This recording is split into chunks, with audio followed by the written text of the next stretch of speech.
Emergency contraceptive పిల్ ఈ మధ్య చాలా పాపులర్ అయ్యి చాలా మంది మిస్యూజ్ చేస్తున్నారు. దానివల్ల వచ్చే బెనిఫిట్స్ కన్నా దానివల్ల మిస్యూజ్ వల్ల వచ్చే ప్రాబ్లమ్స్ ఎక్కువ అవుతున్నాయి. అందరికీ తెలియాల్సిన విషయం ఏంటంటే దాని పేరులోనే ఉంది, it is an emergency contraceptive పిల్. అంటే డయర్ నెసెసరీ నీడ్ ఉన్నప్పుడే మనం ఆ టాబ్లెట్ తీసుకోవాలి.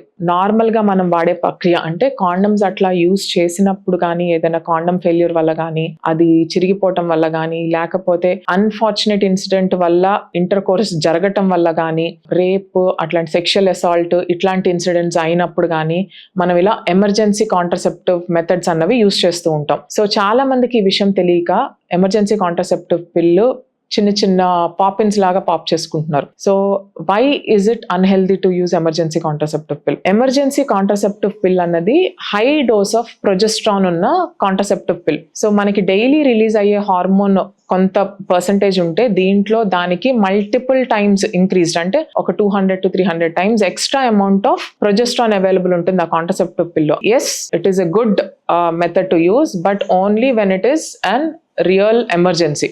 So as a routine current youth ఎలా అయితే యూజ్ చేస్తున్నారో అలా ఎమర్జెన్సీ కాంట్రాసెప్టివ్ పిల్ వాడకూడదు. ఎందుకంటే ఈ హార్మోన్ ఇంత ఎక్కువ అమౌంట్స్లో తీసుకోవటం వల్ల వాళ్ళకి రెగ్యులర్గా జరిగే ఋతుక్రమం అన్నది చాలా వరకు డిస్టర్బ్ అవ్వటము, ఈ డిస్టర్బ్ అవ్వటం వల్ల వాళ్ళకి ఇర్రెగ్యులర్ సైకిల్స్ రావటము, ఆర్ సైకిల్ వచ్చినప్పుడు వాళ్ళకి హెవీగా బ్లీడింగ్ అవ్వటము, ఈ హార్మోన్ వల్ల జరిగే ట్యూబ్లో చేంజెస్ వల్ల ఫ్యూచర్లో ఇన్ఫర్టిలిటీ ప్రాబ్లమ్స్ రావటము, అప్పుడప్పుడు ఎండోమెట్రియోసిస్ అన్న కాంప్లికేషన్ రావటం, అంటే మెన్సెస్ బ్లడ్ బ్యాక్ ఫ్లో అయ్యి ట్యూబ్ ద్వారా వేరే చోట డిపాజిట్ అయ్యి ఎండోమెట్రోసిస్ అనే కాంప్లికేషన్స్ రావటం, ఇట్లాంటి చాలా మల్టిపుల్ ప్రాబ్లమ్స్ చూస్తున్నాయి ఎమర్జెన్సీ పిల్ వల్ల.